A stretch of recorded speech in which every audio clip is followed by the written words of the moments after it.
guys, and I hope you are all doing well. How is the assignment going so far?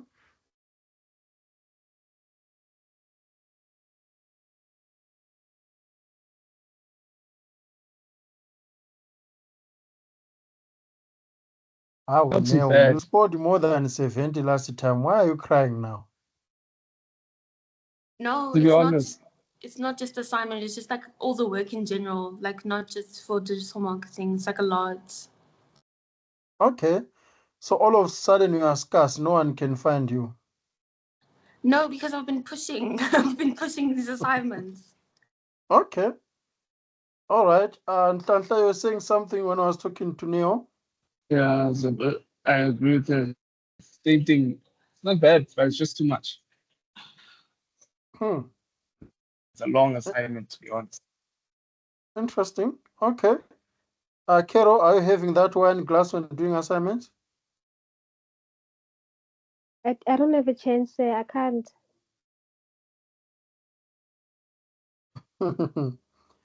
All right, yeah, students, I understand that this is the very tough time for you. Though for some of us, it's always tough time with or without assignments or always at work, making sure that you're up to date with the stuff that we deliver in class. Yes, today is 27, meaning that other week you guys are going to be submitting the assignment. Just have a few comments about the assignment before we do today's lesson. So on Friday, I was teaching labor. I think I was with labor in class, if I remember very well, on how to use ChatGPT. You know, the reason why I'm talking about ChatGPT, I know that many people use ChatGPT in their assignments and pretend as if they were not using it. Unfortunately, the system do not lie. Yes, the system might exaggerate, but it is the way you are using the system to actually show that you have used AI content. So, for example, you'd find a student who did question one, but they did not understand question one. They wanted to be sure, so they went to ChatGPT and asked it to give some answer on question one. So let's say ChatGPT, you ask ChatGPT about what is the definition of digital marketing. Then ChatGPT gave you the definition of digital marketing, and then you copied that definition and put it on your assignment as question one. Then the rest of the questions on assignment are yours. You did not use ChatGPT at all. But the way you are pasting the answers you got from ChatGPT, the way you are pasting them into your system, into your Word document, it would highlight the characters, all of them, showing that the entire assignment now has been copied from ChatGPT.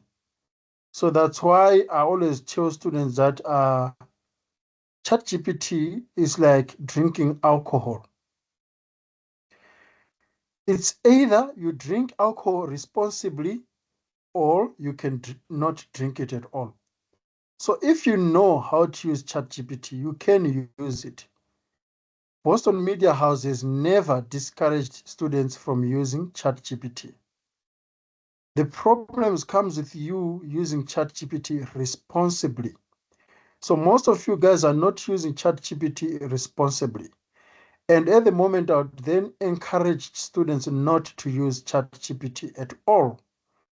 Because with you third years, the problem is that even if you get 95% in the assignment, if you have used more than 30% of ChatGPT, then it means your assignment is zero. So that's where the problem is.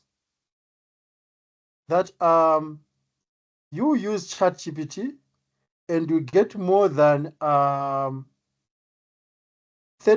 of ChatGPT, then you end up getting zero.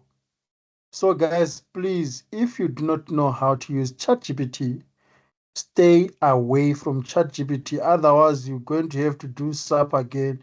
I mean, I had students in F1 who did very well and had to get 0 because their copy score was very high than the stipulated 30%. So please, guys, if you can, avoid ChatGPT.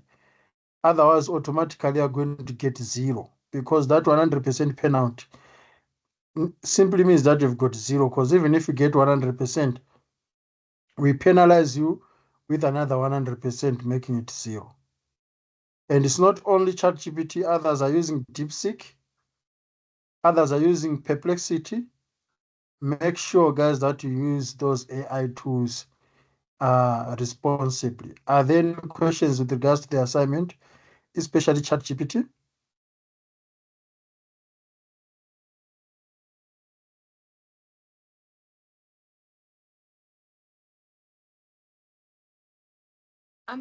So you Gebo? saying we can use ChatGPT responsibly, and like how that Boston says like, oh, we can use ChatGPT, but then how do you use ChatGPT if you're just gonna deduct those marks from us anyways if we do? Obviously, like I'm not saying you're gonna take word for word what ChatGPT is. Like if let's say for example, like you said, if you ask it what is digital marketing, for me, how I use ChatGPT is more like, can you explain this? Like, make me understand this question more so I can answer it. That's how I use ChatGPT with the assignments. Yes, so that could make sense. So we are not penalizing you for using ChatGPT now. We are penalizing you for plagiarizing using ChatGPT. I don't know, do you want me to repeat that sentence? No, I completely understand. So ChatGPT is like a calculator, in mathematics. It is aiding you, but it is not doing the work for you. Unfortunately, for most students, they are asking ChatGPT, and ChatGPT, remember, does not have answers itself. It takes answers from elsewhere. Meaning, if ChatGPT is taking answers from elsewhere, for example, ChatGPT doesn't know what digital marketing is. What it does, it goes and look for information on your behalf based on how it has been trained. So it searches the internet. Within seconds, it gives you the definition of digital marketing that was created by anyone else for that matter. Then you copy, you paste, and you say digital marketing is A, B, C, D. You are stealing someone's work using ChatGPT. That's one. Two, you are not independently doing your work as a student, and we are teaching you in class to be independent. All of a sudden, you are relying on ChatGPT. So that's the challenge that we are having as lecturers, as assessors. Like, how do you assess this student when everything you've got people are copying from ChatGPT word to word, and there are so many words that are robotic. For example, a word like foster, a word like unearth, you can see that this is a robot. So it becomes a challenge because now I'm marking a work done by ChatGPT, not done by you. But what if my grammar, I just have a high grammar? So you're saying I can't use those type of words? Aaron? So like what if like my like vocabulary, like I have a high vocabulary, right? And I know how to like use that vocabulary when it comes to my assignments. So now if I use that type of vocabulary, it's like I'm like you're basically gonna minus points from me because it looks like like ChatGPT wrote it. No. What I'm trying to say is that the same way you guys in Jolo saying that you do not understand my love language, right?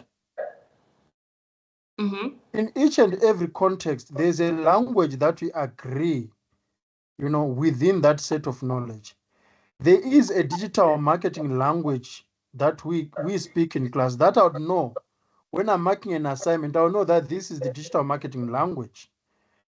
But now, if the language is completely off topic, I mean, if you are talking even if to your mom, you know how you talk as a family from a cultural point of view and everything. Remember, a language talks about everything.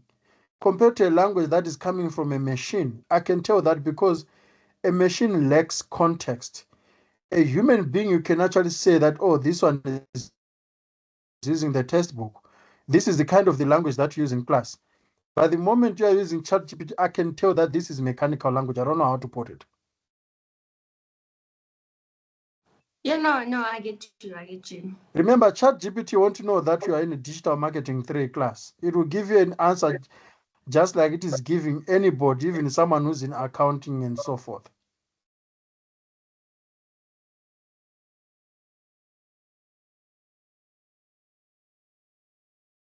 Are you answered now? Yes, sir, like I am. Yeah, guys, you can ask me as many questions as possible. At the end of the day, I do not want anyone to fail this assignment. I want to have a favorable class average mark. So if there's anything, guys, do not hesitate to ask me. And I'll also try by all means to give you answers. Though I won't tell you how to, I won't give you the answers to the assessment, but I'll try by all means to give you answers to your query. Hero, are we all good? Yes, sir. Okay, Nhlanhla. Yes, sir. And some of you guys, you try to be too short in the assignment. I know that I've mentioned several times that do not ever over-explain. There are some people over-explain. But guys, do not try to be extremely short. Try by all means to just ask yourself, like, if I was to ask someone this and they answer me this way, would it be enough? Would it be too much? So in your answers, once you are done with your assignments, go through your answers one more time and ask yourself that, have I given adequate information here? Has I given too much information? Or have I given less information? Sometimes you can feel it yourself. People always talk about TMTM, too many to mention, too much to mention, something like that. Like, when is the first time you are meeting people, you must not over reveal or something like that. But in the assignment, guys, remember here you are defending marks. You need to make sure that you are giving adequate content, but at the same time, you are not over explaining. And in the brief, it's there. I know students do not go there necessarily, but it is there in the brief where it says your answers from question 1 to the last question must not exceed 10 pages. So I'm not talking about the cover page. I'm not talking about the index page or references or whatever page that you have. But from question 1 to the last question, it must be 10 pages or less. If it is more than 10 pages, we shouldn't mark other pages. I don't know if you guys are aware of that. Are you guys aware of that? Wait, sir, may you please repeat what you just said? I said, from question 1 of your assignment to the last question of your assignment, it must be 10 pages or less. So if you have got more than 10 pages from question 1 to the last question, we shouldn't mark any pages that exceed that limit. So we are only going to mark the first 10 pages, meaning if your question 1 was 10 pages, I'm only going to mark question 1, and the rest of the questions that are on more than 10 pages, I shouldn't be marking them. Are you guys aware of that? Yes, Yes, sir. sir. It is in the brief. Okay?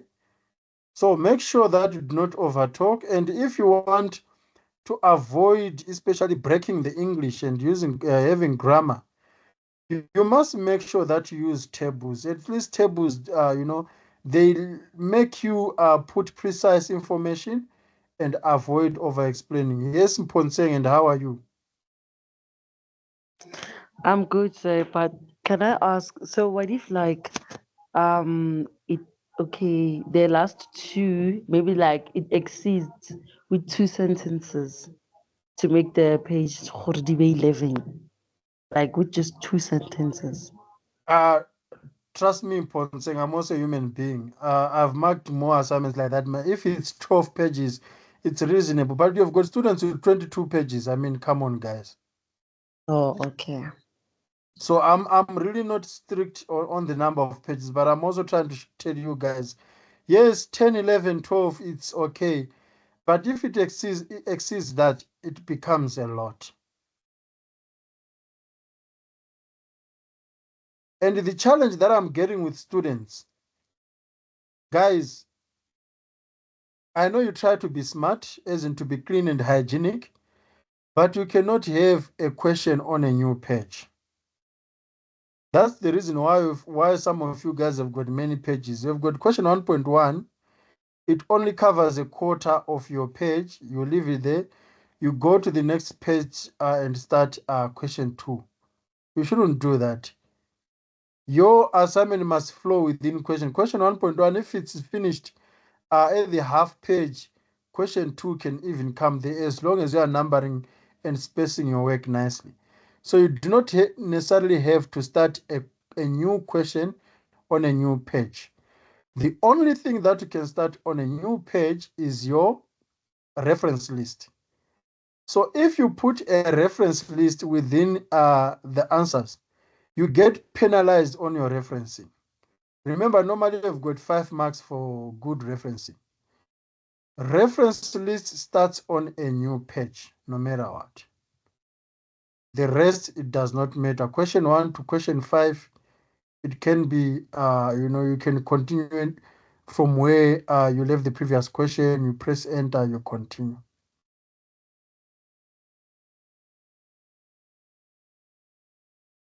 Anything else with regards to the assignment?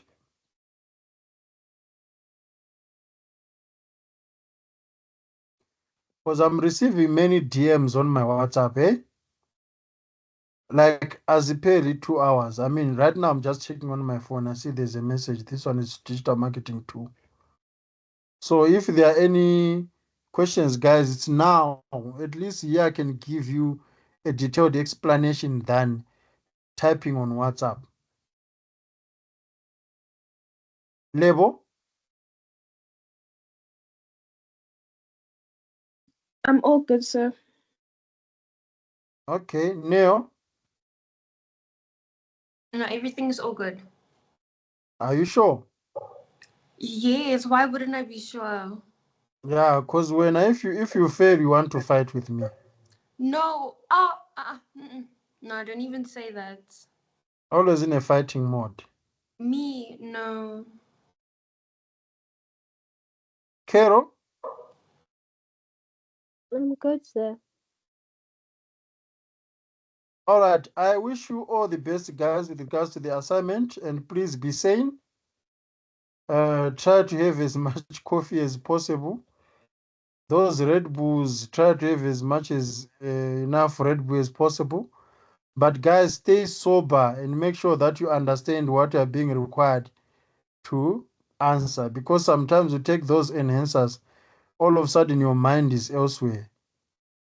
Nhlanhla, put aside that weight, if it confuses you further. So I don't even do such. I'm joking. Uh, All right, guys, I'm sure you can see the screen that I'm sharing. Can you? Can everyone see the screen?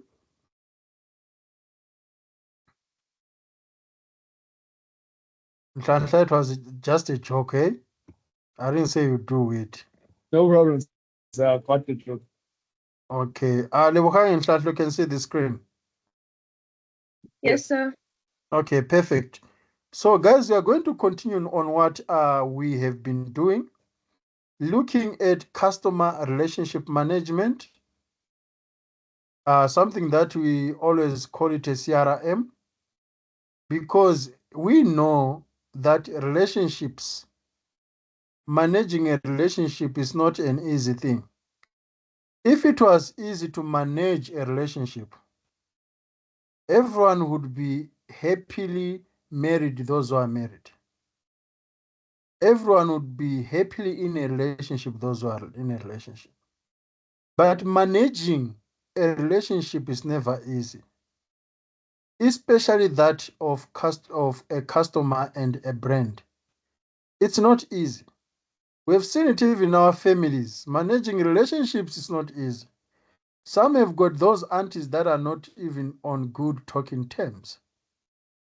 Even if you go to church, Managing relationships is not easy. So why should it be easy then when it comes to customers? And if it was very easy when it comes to customers, all businesses would be doing well because customers are the ones who complete transactions, who bring money to companies. If they are doing business with the companies, means that the business is sustainable and so forth. But to manage a relationship is not easy. But before we move forward to customer relationship management, is there someone who can tell that they are good at managing relationships?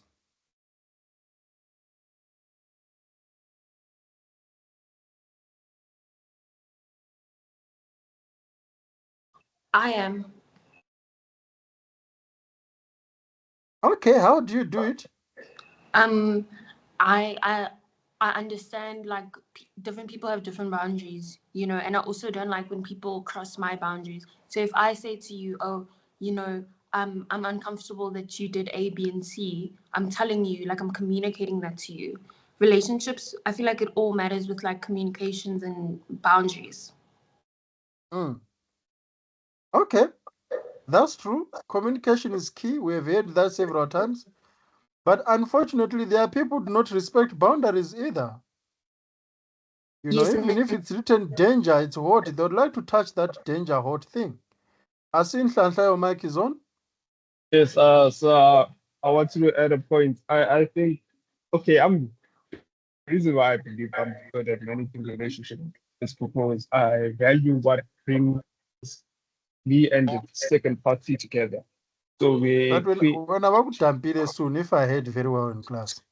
no, so it's not even like that. Okay, you can continue. Yeah, so then always value the things that bring the two parties together. Okay.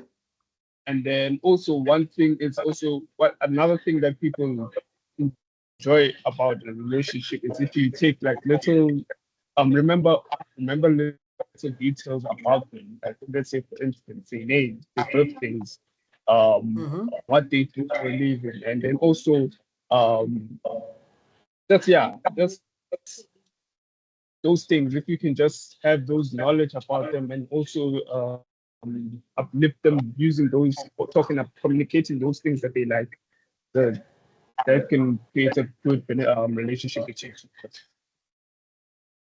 Okay. So I do agree with Nhlanhla and I do agree with Nell. The challenge is that human beings are much complicated, you know. Even biology, when you are doing biology, when you are doing psychology, you can actually see that human behavior is dynamic, it's complex. What someone loves today may be something that someone do not love tomorrow. People just change their mind. So how would you then manage a relationship from that perspective? When someone would come from nowhere, they are the same people who told you that they love you. Then tomorrow they tell you that they are no longer interested in you. Even if you are begging them to give you a second chance so that you know you can revive that interest they initially had in you, and all of a sudden they tell you they are no longer interested in you, then what do you need to do? What must you do? It's always tricky. And what if they are not only loving you, but they love others? You have got a brand Pick and Pay. Pick and Pay is aware that the same people are coming to buy from us. Tomorrow they are at Checkers. And tomorrow they can be at Checkers more frequently than they are here. What do we need to do? So all those things are always crucial, as you can see from human relationships. We have got the hot topic that you always have in classes about cheating, for example. We know that customers cheat. You have got someone who have got an Adidas brand in their wardrobes, and they've got a Nike brand in their wardrobes as well. Two rivalries in the wardrobe. So how do you then make sure that you get your customers entertained, connected? Last week on Thursday, we spoke about intimacy. Those who are in class still remember this. We spoke about intimacy, and the common denominator that we then got around intimacy was connection. How do you maintain a deeper connection with customers and sustain it for that matter? Because maintaining a relationship is one thing, but sustaining that relationship, it's another thing. You can manage a relationship right now, Nhlanhla, but how do you make sure that this relationship lasts longer? I mean, some people have been with their partner since high school, and now they're in their third year. Then you've got Avocado who met someone last month, and after a month is going to end, they're going to. Yes, she's good at managing the relationships, but is it lasting? What's the shortest relationship you have ever had, Carol? Don't remember. Sitshele, 2 weeks. Not really. I think the shortest maybe 3 months. Okay. Mm. Where's done a week, guys? It's time for us to laugh. Is a week even realistic, honestly? I mean, you get dumped after a week, yeah, we're insane, sure. Like a week, it's Monday, Tuesday, Wednesday, up to Sunday, then it's done. So that relationship was a free trial. Oh, now there's That's an what interesting name that we're hearing, pre-trial. So do you think there are trials in relationships? they has to say. Hey, sometimes you just don't want to get into something that you're gonna end up regretting. So you just have to taste the waters and see if it's something that you like. If you don't like it, then exit. Yeah, we are going to be talking about that term anyway. I think it's the second question on the screen, if you guys can see. So if you're on a trial period, I know people, especially ladies, always call it like we are getting to know each other. Then it doesn't work out. Would you still consider that person as an ex?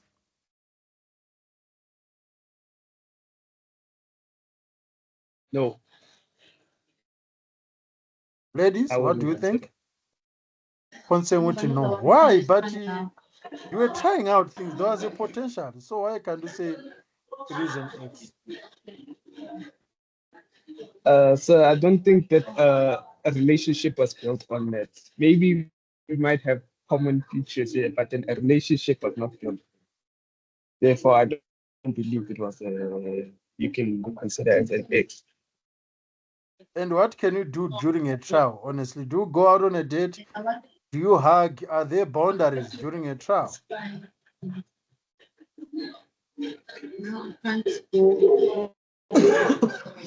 I don't know. So it depends on how freaky the people are. So.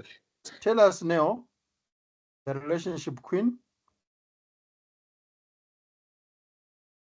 Um, uh, no, I'm not the relationship queen. However, I know my boundaries and whatnot. But you're making it seem as if like a trial, like it's like one of those trials you get for like Netflix, like like a 7-day free Like trial. even like soccer, a player goes for trials. Yeah, but like Mm. if it's like you're still in like that trial phase, I don't see that as a relationship. That's just like you guys are just getting to know each other in that sense. You know what I'm saying? So I wouldn't like if that trial period between me and this person like ended, I wouldn't like go around and say, oh yeah, this is my ex. No, like if somebody asked me, it'd be like, oh yeah, I used to speak to this person, but other We than once that, tried like, something. Would you say we once tried something? no, just say like, oh, I used to speak to this person, and like Mm. people don't need to know like you guys spoke in like that way or whichever. Like just say like I used to speak to this person. So during that trial period, what boundaries would you have? For example, would you hug someone you are trying out or invite them to your place? I wouldn't invite Or them to my house, but like yeah, like I would hug them and whatnot. But like obviously that like for me personally, like I'm not the type of person to like open up. Like I'm not like I don't open up to people that like that I just met or like like I don't know you like that. So in that trial, that would be like my boundary. That's like yeah, you can speak to me about certain things, but like for me personally, I feel like if we had to have a conversation about other things, I'm not gonna engage in that conversation.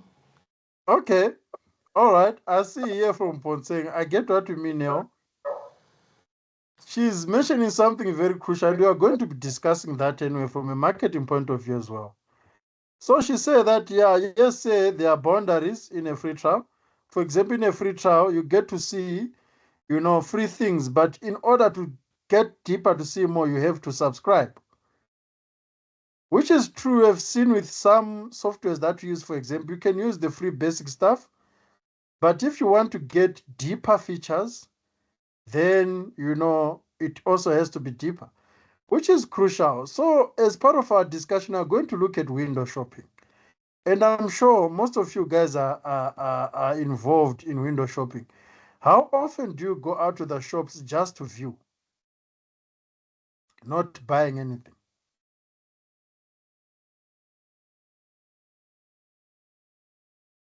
If I had the time to, I would do it like right now. I do like once a week. Like I like to go to. I love window shopping actually. Like window shopping is so nice. Really? Yes, because like you get to see like what's in and what's like not and everything. So like I'll go like maybe like once a week, maybe twice if I have the time, but like once a week just to like see, because like I won't lie, like I have a shopping addiction. Like I love buying stuff, But how would you just want to view something that you won't be able to buy in that moment? It's like look but don't touch. Well, to be honest, I don't see it like that. I just see it as like, yeah, we're just gonna go like browse. Like you're just browsing. Because like if you do find something that you like Mm.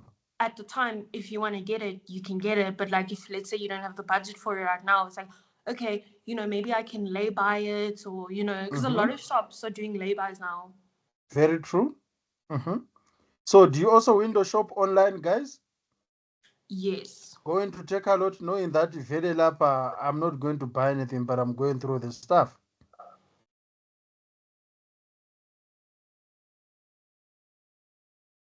Okay. So since you guys mentioned window shopping, should their brands care about customers who are just viewing, those who intend not to buy? Should we build a relationship with them? Remember, we're talking about relationships here. You know that this person is not sure whether they are going to circle with you or not. Would you still give them a chance?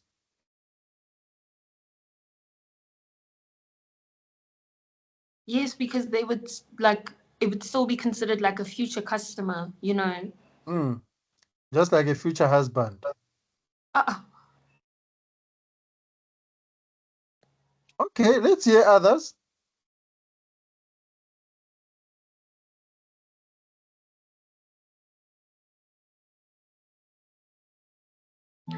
And I say like I think like they should care because now if like a certain customer is always there just to window shop, of Mhm. course like you'll have questions of which okay, if this person is always here, what is it that you have to do? Of course, like you'll try some other way to get to them, of which like you'll be building a relationship with them. Like I don't know if I'm making any sense. You are. I do get you. Mm-hmm. True. And also, guys, remember that even if they cannot buy there, they can also refer others to you, saying that, oh, yesterday I was at the mall and I saw this warm blanket. I think you must go and buy it. So they did window shopping, but now they're giving someone their window shopping results. Yesterday I was in Nedbank. I heard about this account or this loan. So we discussed the power of word of mouth in one of the lessons, if I remember. And as Neo has also said, sometimes you are just getting something, uh, you are just viewing something so that you know that when you are ready, you can buy it, or when you have got money, or sometimes you'll be comparing. And when customers are making comparisons, of course, you as a brand, you want to be considered in that comparison. So it's always crucial not to ignore people who are just viewing, because most often when you go to the shops, you see someone, you try to talk to them as a salesperson, and they say, no, no, no, no, no, no, I'm just viewing. Then all of a sudden you lose hope, not knowing that they might come back tomorrow. So that's for window shopping. Then those who have bought, do you think brands should initiate relationships post-purchase? Do you think Boston should initiate relationship with you guys once you have graduated? Or we must forget about you guys because lingabahamba anyway. We are going to continue with the upcoming classes.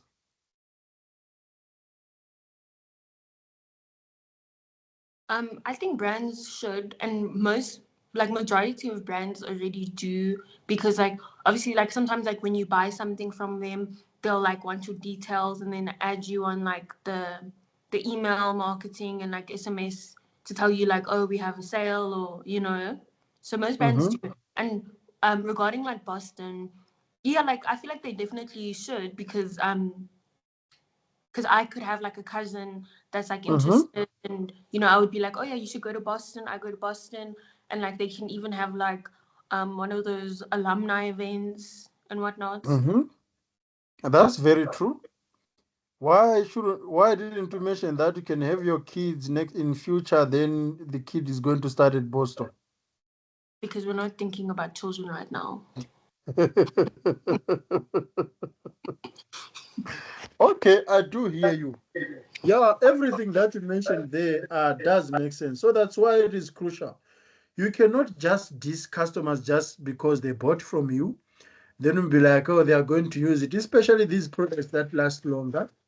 For example, you buy a house and then you forget about it. If you are a real estate company, it's always crucial to initiate and to sustain relationships post-purchase. So this actually summarizes everything that we have been talking about, but we look at the customer lifecycle management, which is the process of guiding potential customers through different stages. So from those who are window shopping, yes, you can always guide them. And I'm sure it has happened to you guys at some stage, whereby you are window shopping, then someone comes to you and says, do you know that this thing is on promotion?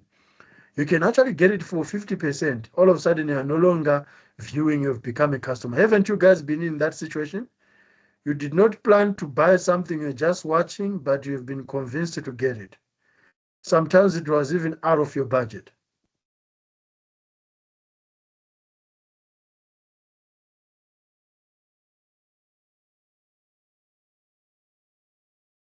Has it happened to you guys? Yeah, no, like it's happened to me before, and even if you go to like what's that store called, like Fortini, they have like those people that come up to you and ask you like, oh, do you want to open up an account because you get EFT and whatnot. Yes, opening up an account as well. True. That's very true. So there are methods of assessing the position of customers in the life cycle and the use of sense and respond communications to build customer loyalty. As you can see, there's the word communications. So there's no way you can build customer loyalty without communication. So that's why and how communication, it becomes key at each stage of customer life cycle. So you need to understand, for example, how customers select, acquire, retain, or extend a product, because it won't be the same thing. Some would select a product based on the information that they are getting from others. Some will select a product based on the thoughts that they've been having about this product. Some would hear from others and so forth. The same thing with acquisition. Some would only acquire a product when they get paid because they now have money. Some would just acquire a product because they always have money and so forth. So you need to understand the stage at which the customer is, and it becomes a cycle. As you can see on the screen, and you as a brand, you want to make sure that that cycle is not broken, because the cycle can be broken. You can have someone buying Nivea roll-on, and for some reason they decided to discontinue the cycle, all of a sudden they are going to use Garnier or they are going to use Shield. So you as a brand, you need to make sure that you maintain that cycle. They are selecting the product gets finished, they go back to buy that product, and they continue using it. And it's always crucial. And we have seen, especially with Apple users, iPhone users, most of them, they are continuing with that wheel. You know, you had maybe you started with the iPhone 4 and now you are using iPhone 16. It means that you keep retaining the product, you know, whenever it changes the model, you know, you go for a better model, you go for the new release, but you haven't actually changed the brand name. Then you've got others. Today they select a Samsung or a Huawei. Tomorrow they've got an Apple. After an Apple, they've got this and that. So it's always difficult. And there are some questions that you need to ask yourself as a brand to keep this wheel rotating. So under selection, you need to ask yourself, who do we target to come and select this product? So who is our target audience and what is their value? What is their life cycle and where do we reach them? So there's some form of geographical segmentation there. So those are the questions that you must ask yourself when you are selecting the customer, as well as when the customers are selecting your product. Then with customer acquisition, how do you target the right segment? Of course, you know that they are based in this place, but how do you target them in that place? And the same thing, you know that customers are going to buy this product. How do they acquire it? Because you don't acquire products the same way, guys. You need to understand the minimized acquisition cost, the service quality, as well as the right channels. And then customer retentions, you need to understand who is going to come back. What is it that would make them come back? For example, those who are upgrading their iPhones, why are they doing so instead of going and have another brand? So understand individual needs, the relevance of the offer. You also need to understand service quality so that you can maximize it. The more you maximize it, the more they come for value and quality. Then also right channels. You realize that the last statements on the last sections there on customer selection, customer acquisition, and customer retention, it's all about using the right channels. Where do we reach them? It's also part of using the right channels. Because if you do not use the right channels, chances are that you are not going to manage the relationship well. Then customer extensions, for example, if there are any features, are customers willing to extend? If someone is buying an iPhone 16, do you think they're also going to buy an Apple Watch and some accessories that are extended to that product? So you need to understand your sense and respond, cross-selling and upselling, optimizing service quality, as well as using the right channel. So those aspects are always crucial, and I already discussed them in the previous slide. So for you now is to just go to the textbook and other available resources and understand customer selection, understand customer acquisition, understand customer retention, and understand customer extension. And remember, it is not only customers. Yes, here we are talking about CRM, customer relationship management. It can also be a product. You know, you have got product selection, you have got product acquisition, you have got product retention, you also have product extension. Some products are easy to use over and over and over again. There are those products, guys, that once you start selecting them, you are going to acquire them more often and you are going to repeat using them or more often. For example, bread. Once you consider that bread is part of your main breakfast, it becomes a culture for you to use bread more frequently. So at the end of the day, you are not only selecting bread frequently, you are also acquiring it more often and you are buying it more often, which is retention. And you can also get extension around bread, those things that you'd buy from Albany as a brand, not necessarily you relying on Albany loaf bread. You can also have like buns and all those stuff that Albany is selling. It then becomes the features of the bread that you're getting. Guys, do you have addictive products that you normally buy? And you know that no matter what, the cycle of wheel is going to roll on this product.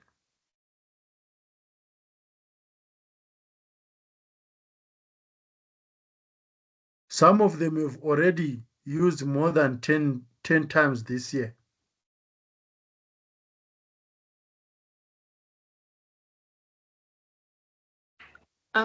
Yes, I feel like it's mostly what is this thing called again? Like bathroom essentials. Because I personally I like to stick with one brand. I don't like to oh, I'm gonna try Nivea and then tomorrow I'm gonna try Dove and then I like to stick with one brand. But don't you know in trying different brand you actually find the one that is doing well to your skin? Why don't you try different ones? No, I did, and that's why I came to the conclusion of the one brand that I will always use. Okay, all right, that makes sense, 100%. Though I know there are people who never get tired of trying out things. So on my side, I'd say doing supplements. Mm-hmm. Yes, that's something that I consistently buy month-to-month basis. Yes, sir. And you are afraid of using other supplements, or else your body is going to be wonky like a carrot. Yes, sir. Something like that. Yeah, I go to the gym and I always see guys who are like a carrot, like big upper body, then legs and everything is so thin, like they are focusing on the chest only. Yes. So Mm, that's most the main case. They focus on one part of the body and they neglect mm. it. Yeah, and honestly, the body always wants you to balance here and there. But yeah, you can have someone who's only focusing on a six-pack, Yes. even if their face is chubby. Mm. That's true, sir. That's true. All right, there are methods that we use, guys, to sustain customer relationships, especially under the extension. So there's a range of customer extension techniques that are particularly important to online resellers. And these extensions, I think they are going to appear in your F3 assignments because as you guys are busy with your F2 assignments, I'm busy drafting your F3 assignments. And are you guys aware that this is your last written assignment for the year?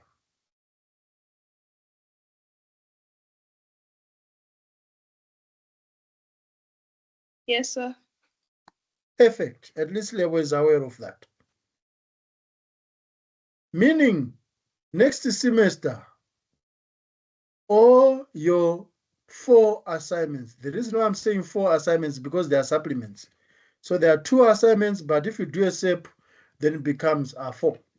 So the 2 main assignments next semester, guys, you are going to present. You will be marked in classes you present.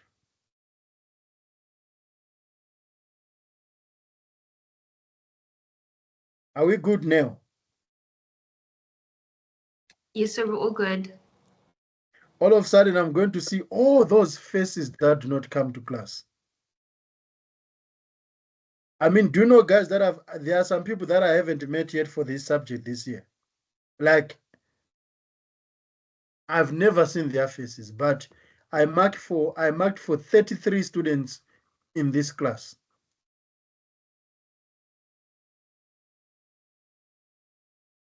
unfortunately, if they don't attend that lesson, they are going to get a 0. So everyone, we are going to see many people. Anyway, so you need to understand the concept of reselling.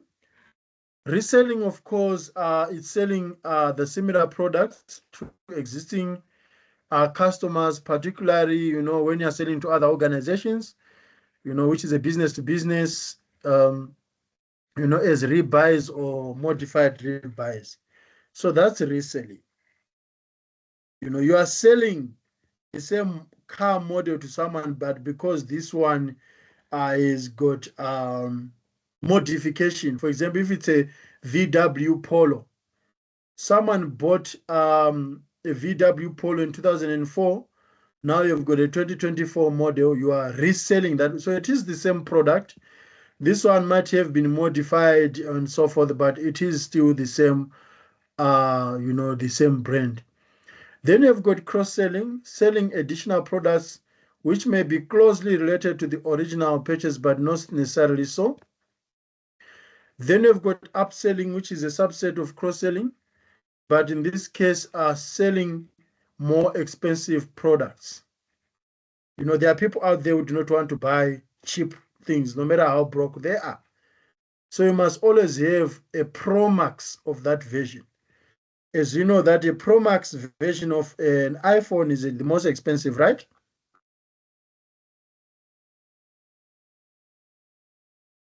Across its variation, even with cars.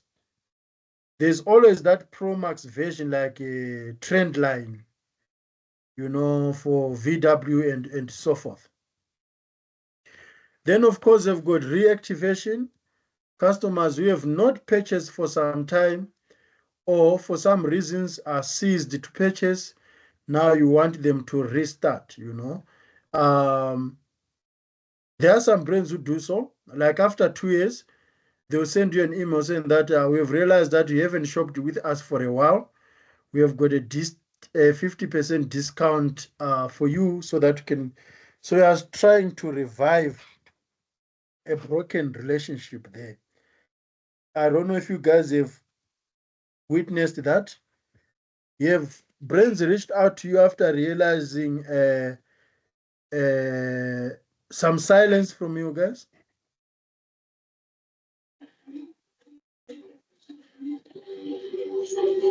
Sir. I do, sir. Mm-hmm.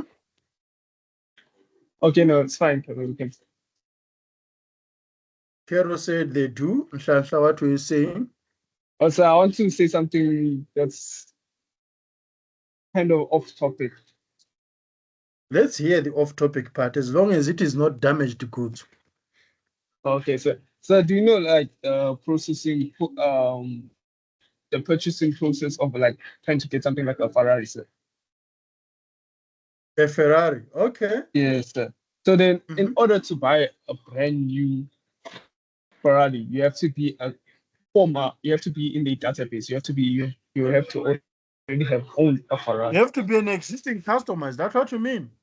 Yes. So in order to buy a brand new one, you have to already own a Ferrari. So what they do, sir, is they sell the second-hand ones, the second-hand Ferrari, and then with that second-hand Ferrari, they make it they make it more expensive. Okay, And I've then never once heard you about that. purchase, That's and then once you interesting. purchase it, and then you can buy the latest models and etc. Okay. It means that is part of what we are discussing. That's interesting. I've never heard about that. And why are you interested in Ferraris? Are you a millionaire, Nhlanhla? So one day You aiming to get one? I'm aiming to get one without a doubt. So. Trust me, abolebogang laboneo sebegqakezela izandla bayabuya kuwe soon. We'll see. So time will tell. I wanted to see some decent there. Yeah, it do happens. But I get what you mean, Nhlanhla, especially, for luxury items. I mean, it's difficult to get new customers and rich customers who can afford for that matter. Unless if you are entertaining, walk-ins and so forth, because of course, some billionaires are being born there and some billionaires are coming up. That's why I'm asking you, Nhlanhla. Not that I'm undermining you. I know that you are capable of being a millionaire tomorrow. Things happen, miracles happen, you know. But I mean, it makes sense for Gucci or LV and so forth to have a database of their customers than going out there searching avocado who are always broke. It never makes sense. So that's, yeah, Vela, I wanted a reaction from you, Kero, to see that you're alive. Pela, people can just log in and disappear in this class. All of a sudden, I'm talking on my own. So mind me, guys, when I'm poking you. Anyway, that's reactivation. Then you also have referrals, generating sales from recommendations from existing customers. For example, member gets member deals. We have seen that Uber does it, you know. It will tell you that you are going to get a discount if you refer others. You know, most companies do that, you know. Guys, have you ever recommended a good partner to your cousins or to your friends? Like, as a referral, go to that one. That one is good. I used to date my friend, or I used to date him or her. Wouldn't that be a good referral, guys?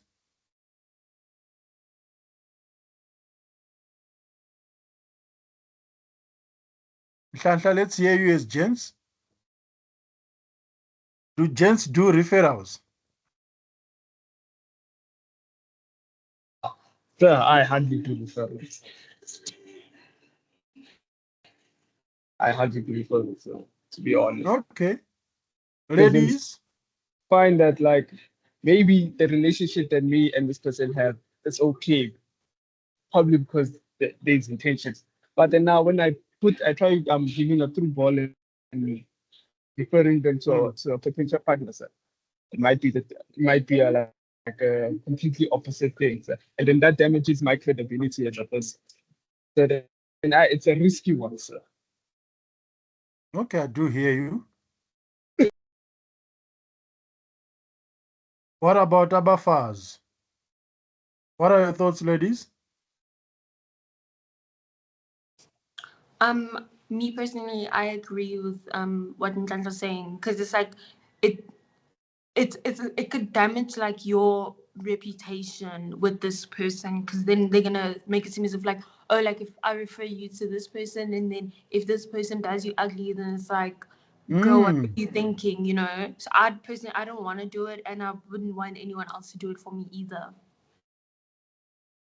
Okay.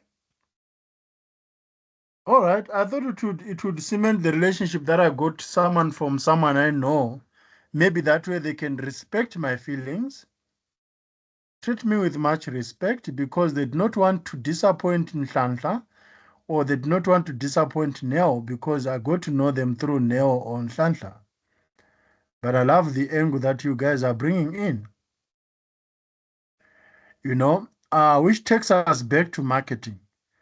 If you refer someone, guys, to a product, let's say to Shein or to Checkers, and they get that thing and they do not have the best experience as you expressed to them, because you are the reasons, you are the one who motivated them to go there, then now they did not get that feeling. How do you feel as as a referrer?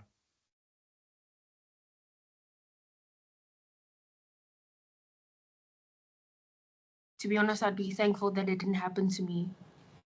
Wow. No, I'm just kidding. I'm just joking. Shame, I would actually be so sad because like if I bought something from like Shein or something and it was like really good quality, and then I was like, yeah, you know, you should buy from them, and then you get something and it's like really bad, then I'm gonna be like, damn, like I'm so sorry. Maybe try again, or I don't know. So that's where customer relationship management becomes very crucial, especially when there are customers who are very disgruntled and disappointed after hearing good news. So it's always difficult. And thanks for raising that, Nell.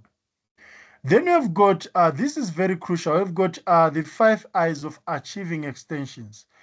The reason why I'm saying this is very crucial, I think it is in your assignment. Is it not in your assignment yet, guys?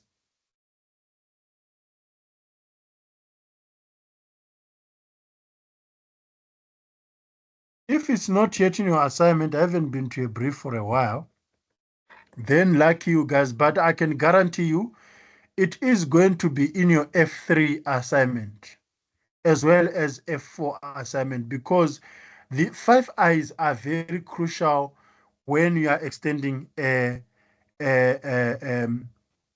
features for a product. So remember, guys, not get confused. You also have the 6 eyes. Do you know that?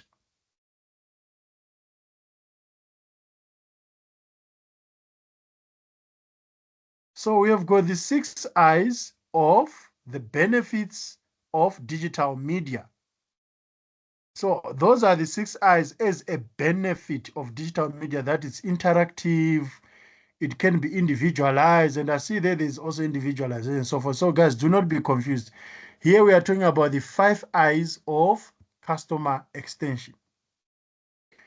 So we have got identification. So you need to identify who you are going to be talking to. And you can do this through a buyer persona so that you can be able to learn the characteristics of the customer. Are they married? Are they engaged? Are they single? Are they employed? Are they educated? All those things matter. So you need to identify who you want to engage with.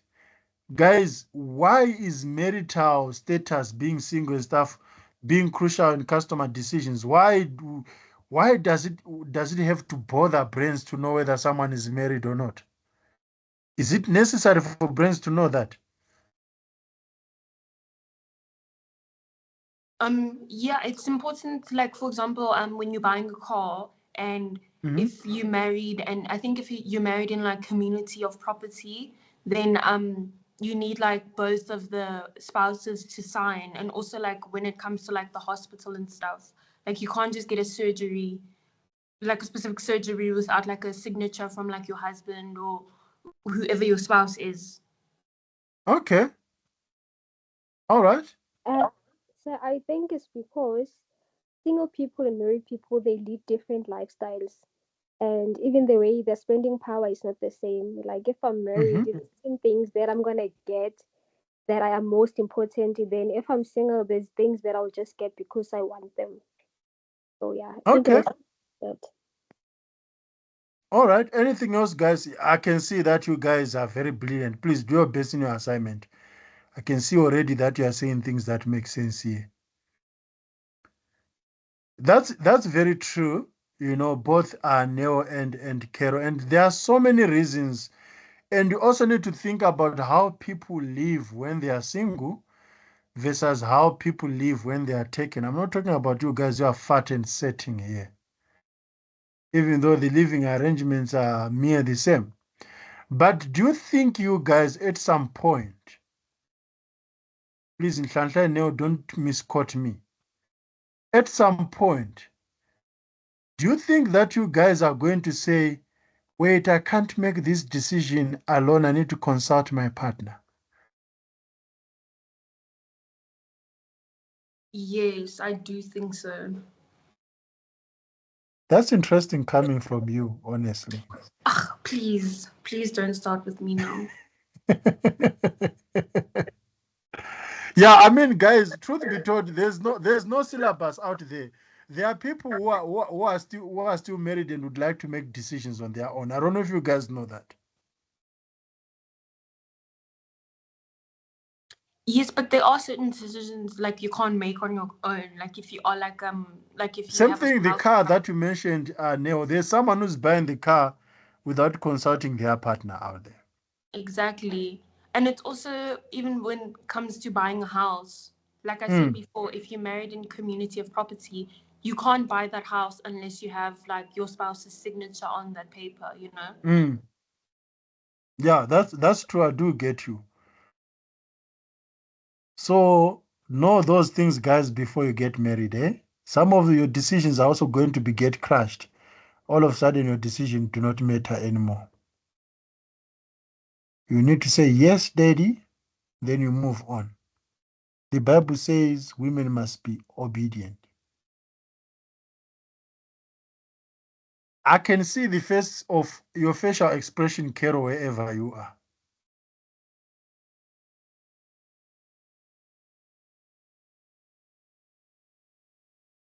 No, you don't agree with me.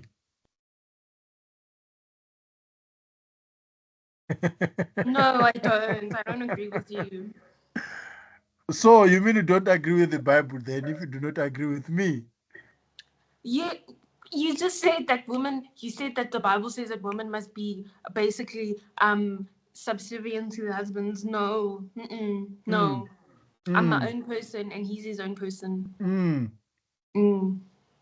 Yeah, that's a debate for another day. I mean, nowadays, truth be told, and if you are that kind of a guy who expect your partner to be a yes man, it is also questionable. But yeah, when looking at patriarchy and some of the things that the Bible mentioned as well, yeah, it needs to be questioned. Anyway, so that's identification, guys. You need to know who you're talking to, whether they are married or not, whether they are educated or not. And we know, guys, why I'm putting education there, right? Or you want us to discuss it as well? Does education level matters, guys? Someone with matric versus someone without a matric? Yes, it does matter because it's the determination factor of like the income of the household. Because And if that's yes, sir. you can continue. Oh, because I was saying if you get like if you have a mistake, you can work at like, for example, like McDonald's or like the garage or something. But like if you have like a high education, whether it's a degree or a bachelor's or a doctorate, obviously you're gonna have like a higher income, you know. That's very true, Neo. Mhlanhla, I want to say something. I see you have got background noise as well. I don't know if you can hear us. Yes, I can hear you. My apologies. It's making us currently at the gym. But sir, one thing I wanted to say, I think also sense of resonance, the qualification can also determine, it can also indicate to a business what the person's sense of resonance. Mm-hmm. So, like for Yeah. example, when it comes to purchasing a car, so if somebody that doesn't even have a matric comes to purchase a car, so then a dealership will ask themselves like, okay, is this guy buying from a point where like what is his point? So like what is his reason for buying the car? So you know obviously if somebody who's qualified and has the probably it's gonna be perfect. But then so if you don't have like an education or even work there, it becomes very questionable so as to why the client is buying the vehicle. I don't know if you get me. Okay, so I mean people without matric must not buy cars. Not per se. So that's I'm why I say I joking. want I to get what you generalize it. mean. Yeah. So yeah, guys, there That's are why I some say I want products. to. Mm-hmm. Yeah, so that's what I'm saying. I want to generalize it, not to say education, like degrees qualification, but then just like also like you can look at it in terms of like workspace, like a person who's employed and unemployed. Yes, truth be told, guys, common sense matters in product consumption.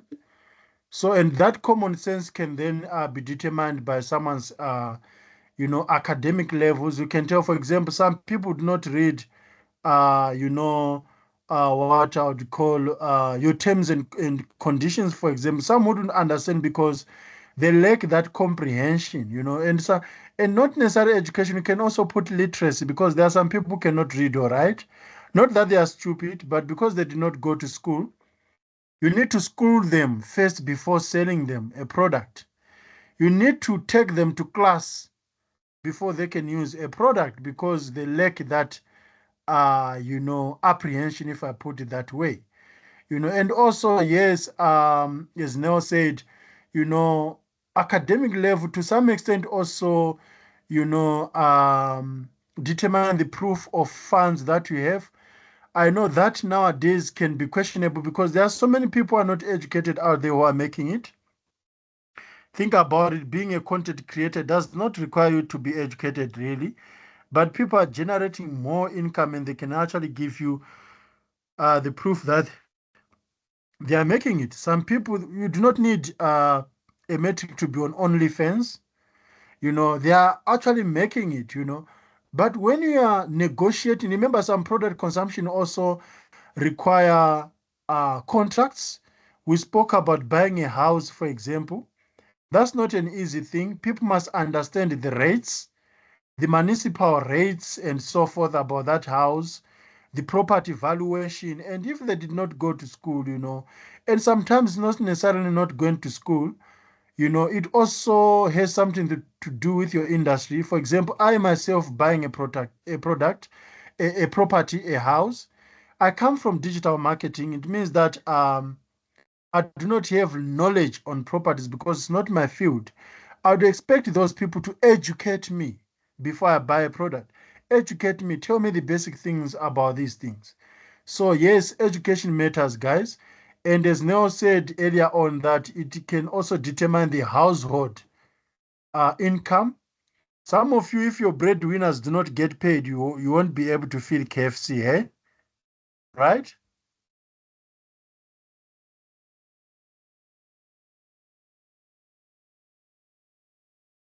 No Monte Casino if daddy is not paid. So things like that. Of course, guys, I'm joking. I just want to create some vavavoom in the room. Then once you have identified who you want to talk to, you then personalize the interactions, because even if I've identified the youths, even if I've identified people who are based in Soweto, they have got their different preferences. So the next one is individualization. And whenever you talk about individualization, there are two terms that goes with individualization: personalization or customization. So here you are using mass customization and personalization to define the company's approach to reach customer, offering a benefit to the customer based on the identification of their needs, their wants, and the effort expended on each customer should be consistent with the value of that customer to the organization.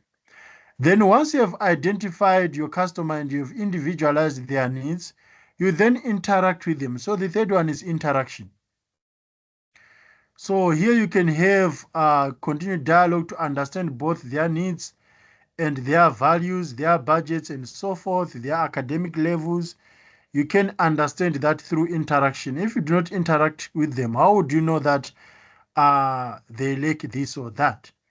By interacting with someone, for example, what Nhlanhla said, when someone is buying a car, based on the interaction that we are having with them, you can tell that this one I need to tell her more about how transmission works, things like that. Then, of course, you also need to integrate your platforms. So integration of the relationship and knowledge of the customer must extend through all parts of the company, harnessing data integrated from different systems. So you need to make sure that all the departments are well aware of this. I've seen, for example, dealing with marketing people, and all of a sudden the sales people are calling me. Yet the interaction started with marketing people. Or all of a sudden the HR called me. So it means that there's integration of data across company departments. You can also integrate channels. You are able to identify, to interact with the customers you identified and individualized through different communication channels. Like you can integrate WhatsApp, email, SMS, and so forth. So a bank, for example, if you are doing transactions, it can send you an OTP via an email or via an SMS. So they're integrating their channels to interact with you. Then we know that a relationship is based on integrity. This one matters, the last I, integrity. So since all relationships are built on trust, it is essential not to lose the trust of the customer. So you need integrity to make sure that loyalty is sustained. And efforts to learn from the customer should not be seen as intrusive, and privacy should be maintained at all costs. Can you guys be trusted? Your partners, your family members, when they look at you, do they see trust written on your forehead in caps?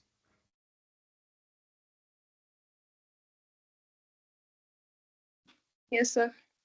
Lebo, are you not a tsotsi, a crook? Never that, sir. I'll borrow you money, all of a sudden you start telling me stories. Because that's No, also a trust issue. no, I don't borrow money from anyone. So Okay. Neo, can I trust you? Yes, you can, 110%. Like, even if I'm talking to you and I hear someone coughing a male voice, I'm like, no, I know Neo wouldn't do that. Or like if you're talking to me over the phone and then like you hear something in the background. Yeah, like you can trust me because you trust that I would never do anything like that, you know? Like for me personally in life, it's like you don't not trust someone until they give you a reason not to trust Not to them. trust them. Yeah, that's very true. But I Exactly. mean, when it comes to vital parts, I mean, like kidneys, would you trust someone with your kidneys? With it depends on our relationship. Like if it's like my immediate family, then yeah. But if it's just like my extended family, it depends on who asks me in my extended family. Then I'd be like, okay, yeah, I can give you my kidney. But if it's like somebody else, like a certain person where I'm just like, you see this one, you know, then I'd be like, you know, like I can't do that. Like it's my kidney, you know. I actually know someone who donated a kidney, and all of a sudden people are living recklessly to damage that kidney that they were given. And they'll be like, it's no longer in your body, it's now mine. I can drink, I can do what I want. So if you gave like your kidney to your wife and then she cheated on you and you divorced her, would you want the kidney back? No, not at all, honestly. You're a better person than I am. So would you poke her out with a knife to get a kidney, Neo? Okay, it depends. I'm not just saying like if let's say I gave them a kidney Hey, and like they Neo. did me dirty and like you know if they cheated on me or like they did something where it's like it completely like broke me as a person, then yes, I'm gonna go to the top lawyer I could find and say, hey, I want my kidney back. But you gave them. That's the problem. Remember, giving someone something, no matter how bad they hate you, you gave them. But it's my kidney. No, the moment you give someone something, it's no longer yours because you gave them. So they are now. I do understand where you're coming from, and it's always an issue with many people. Like when you are cheated on, like, I want my car back, I want my money back, but you gave them. It's always difficult because I know emotions will be high and stuff like that. But I've seen people being stripped naked. You know, I bought you these shoes. Take off my shoes. But you are saying it. You bought me. They are now mine. Why must I take them off? I gave you a chance to love, and you tried to go cheat with my kidney. I want it back. Keep everything else, keep the car, keep the clothes, but I want my kidney. You figure it out on Interesting. your own. Shansha, what would you do? Would you claim a kidney back? So honestly speaking, sir, And for that I matter, don't they even know cheat you what I with your would do. brother.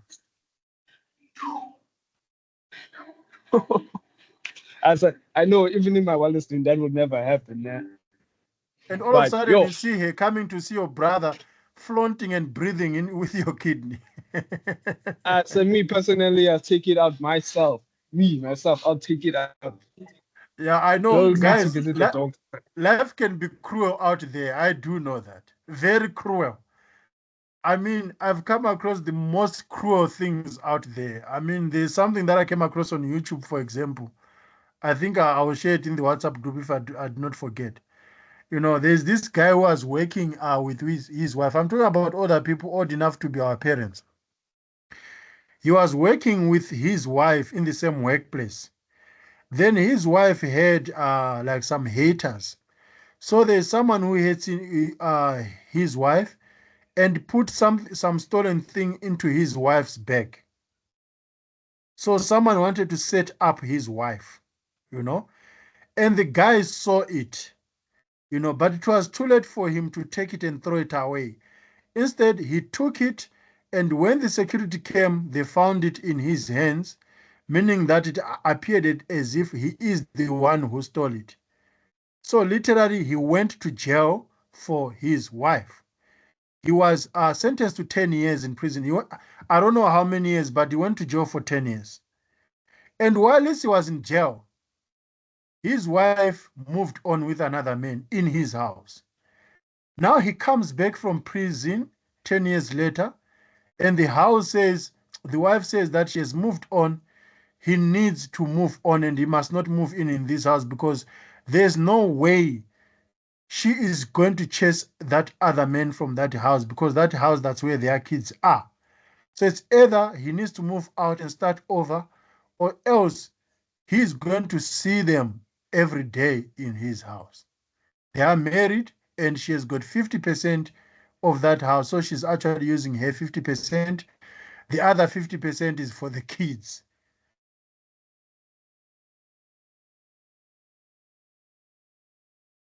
How do you feel, Neil? What would you do in that situation?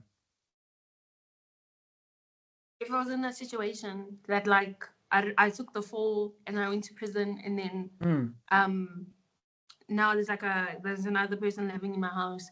Me personally, I would burn the house with both of them. No, I'm joking. I wouldn't do that. I'm joking. When you preach evil. No, I'm joking. I'm joking. To be honest, But I would. If it's my house, then yeah, they must leave me and my kids, and they must figure out where they're gonna stay in their little love nest. So can you see how cruel life can be? We are always cruel to brands as well. I mean, checkers can actually see you walking in at Pick and Pay, yet you were there looking for washing powder, didn't buy it, you went and sit and you go and buy at Pick and Pay. I mean, think about it if they were your partners, how painful that could be.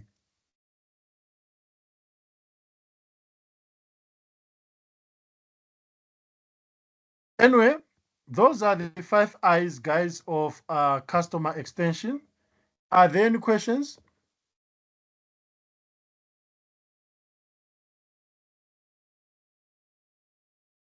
And remember, guys, by extending customer relationships, businesses can achieve higher retention rates, encourage repeat purchases, and create brand advocates. We spoke about advocacy. I think Kero was in class. We spoke about customer loyalty and advocacy. I remember it was in that other room, room 4. Ultimately leading to sustained revenue growth and competitive advantage. So on Thursday, we are going to be looking at permission marketing because permission is part of customer relationship management. You cannot talk about managing a relationship if the word consent is not used. We know the word consent, right? Yes, sir. Some call it informed consent. I didn't say yes to this. It's a crucial word that even some people are in jail right now because they did not understand what the word consent mean. What no mean and what yes mean. It's crucial, and Poppy Act also talks about that, consent. What about maybe, guys? What do you do when someone says maybe? They are not telling you yes, they are not telling you no, they are saying maybe. To me, I personally, if like you give me like a maybe, in my head, I'd be like, okay, like I shouldn't get my hopes up. Okay. Danta, I'm asking you because you're a gent, so I want to hear your different opinion. So honestly speaking, so if it's for a serious bag, nah, I will just have to find out, sir. We'll see how we figure things out in the future. So, because then at the end of the day, so it's not a yes, it's not a no, but then if you can sweet talk that person to understand, sir, once everything is Nudging settled, them. Now you're talking everything, like a gentleman. yes, sir. Okay. Nudging them, yes. Personally, maybe it's a no. I mean, why wouldn't you say yes straight away? You telling me maybe. Hamba no maybe wako. I'll get someone who is going to tell me yes straight away. So just imagine, say you getting a big, it's a big deal, sir, and that Mhm. person says maybe, sir. Would you miss out on that bag, on that deal, or just Must I still or be you take standing the on the chance? edge waiting for maybe? That's life changing. This could take your agency up there, sir, and then you I saying, do get what you mean. I do understand you, and I don't disagree with you. You know, the challenge is that with maybe you don't know what is going to happening, and you are now, investing in your hope, not knowing what is going to happen. Why don't you just tell me yes straight away or no straight away? But yeah, there are many people who are used to saying maybe, but I feel like it's not fair to give someone a maybe. Guys, do you think maybe it's fair? Label, I know that you've said maybe at some point in your life. No, it's not fair, sir. Like, are we going to church together? Maybe. How am I going to make a decision based on that, honestly? Kero, So maybe it's a no, just that the person maybe is afraid to say it out loud. I also feel so. Yeah, But I once you also say understand what maybe Ntlanta is saying. it's Some a people no. need some little push. I But won't be for the crossing fact my that fingers. you can continue, Kero. I won't be crossing my fingers if someone says maybe to me. I'll Mm. just move into something else because it's for me. It's like a slight no. And if you nudge someone, Ntlanta, for example, I know there are some people need some little push. So they said maybe you sweet talk them until they say yes. Wouldn't you feel like if it wasn't for sweet talking, they wouldn't have said yes? Like now it's you making them say yes? sir, me honestly speaking, sir, business is business, sir, and we have to Oh, stand on so business. maybe only works when it's in business. What about in a relationship? Or when it, eh, yeah, I know, sir, that's tricky, sir. Let me be honest there, because Mm. then at the end of the day, you have to accommodate the next person's feelings or opinions or whatever it may be in that case. So, but then Hmm. if it's a relationship base, so if that person doesn't want to do it, I'll also see a maybe as a no. So, Okay.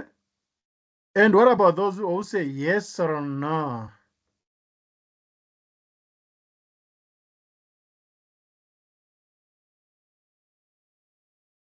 Haven't you guys come across those people?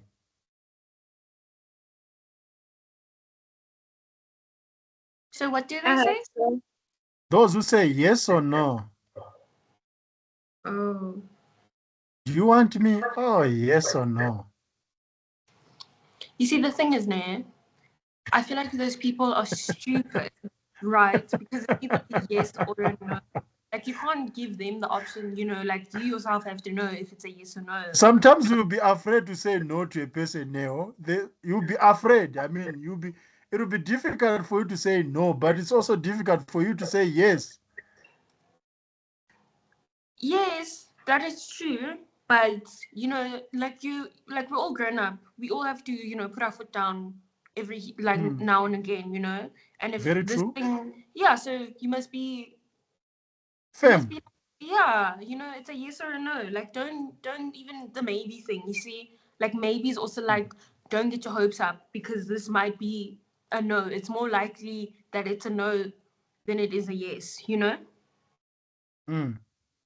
Yeah, I feel like we just make things difficult for others when we tell them maybe and stuff like that. But anyway, that's what you are going to be looking at on Thursday. It's an online class, so you'll be looking at permission based marketing. You agree to be part of a relationship with a company. You say you're going to subscribe to their content. Then all of a sudden you send them an email, please stop sending me this information. Yet you are the one who said yes. So it's tricky. We are going to discuss that, and it's also legal by the way. You can sue a company if they keep nudging you and when you don't want. You can sue them. It's part of Poppy Act. So you have been empowered as a customer to say no, don't talk to me. All these insurance companies, we keep unsubscribing from them and they keep contacting us. That's a violation because we're not giving them permission to talk to us. But anyway, let's not discuss this. You discuss it on Thursday. Are there any questions, guys? Any housekeeping issues that you like to discuss?